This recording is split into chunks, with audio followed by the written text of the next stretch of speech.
Para se të kalim të Roni, më lërë të bëj një koment, dhe të bëj një koment në fakt për parlamentin e sotëm. Po. Edhe unë ndoqa faktin që zotin Nufi nuk vajti për të bërë interpelancën, por sigurisht ndoqa dhe zotin Balliu, i cili e kërkonte patjetër këtë interpelancë për shkak se po merrit toka.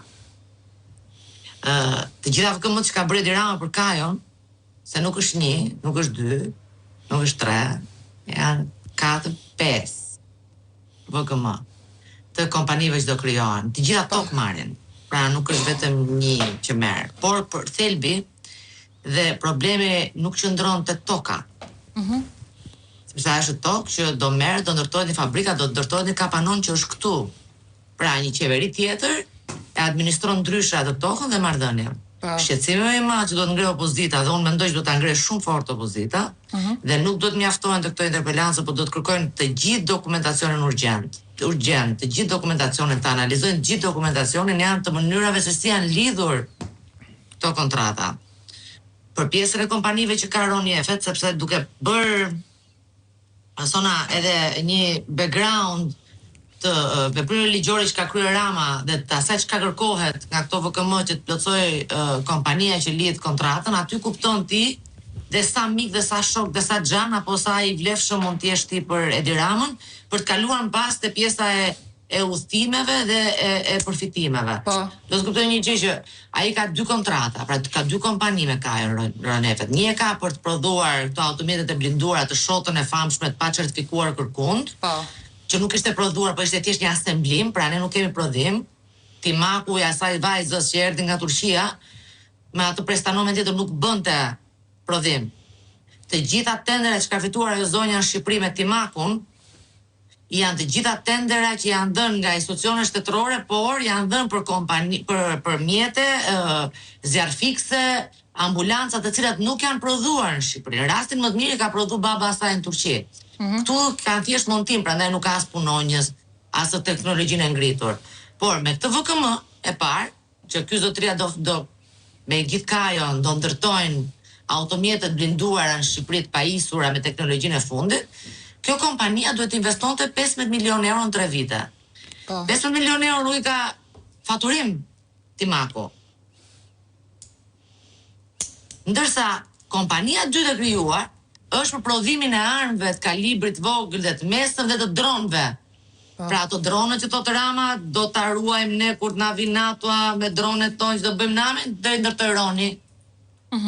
Po sipas VKM-s, për të bërë atë gjë duhet investoja 50 milionë euro në 3 vite. Pra këto vetëm këto 2 VKM-t që ka këto kompanitë, sipas përcaktimeve që ka po VKM-ja e krijuar, për Ardi Veliu mund të jepte kontratë me këto kompani, themelonte këto kompanitë e tjera, vetëm nëse faktonin që këto kishin mundësi të investonin 65 milionë, 70 milionë euro në 3 vite.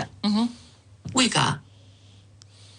Pse u detyrua që ky zotëri, Roni Efeti, mbas u miratuan VKM nga Edi Rama, të hynte në këtë garë, ose në këtë negociatë, s'ka garë, po janë negociata që bën me Ardi Veliun, të hynte në këtë negociatë duke blerë me 490 euro 29% të aksioneve të kësaj kompanisë Timak. Pse nuk erdhi me këtë kompani gjigante, se ky është biznesmen i suksesshëm.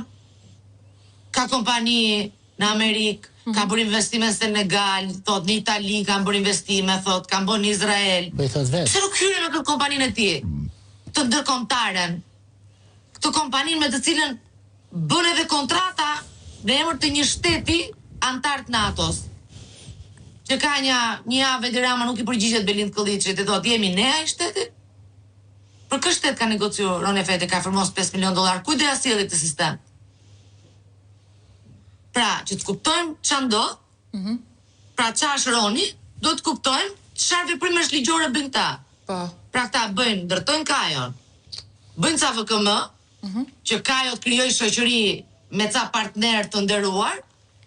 Na del që partneri nderuar është ky Timaku kësaj vajzës që ka ardhur nga Turqia, dhe me që s'kemi si e fusim Ronin, e fusim aksioner aty. Por prapa askush nuk ka dhënë përgjigje, asyrit nuk i është dhënë përgjigje, si ku i gjeti 65 milionë euro, se s'është vetëm ajo. kriteri është do të ketë linja të ngritura teknologjie, të provoj kapacitetet e veta, çfarë linja teknologjie, ata s'provojnë asgjë, asemblojnë makina, marrin pjesë, i zbukurojnë, i bëjnë kështu, i marrin si kamiona, pastaj i veshin nga këto kamiona, i bëjnë si me ambulanca brenda. Pavarësisht është promovuar si prodhues. Pra, kjo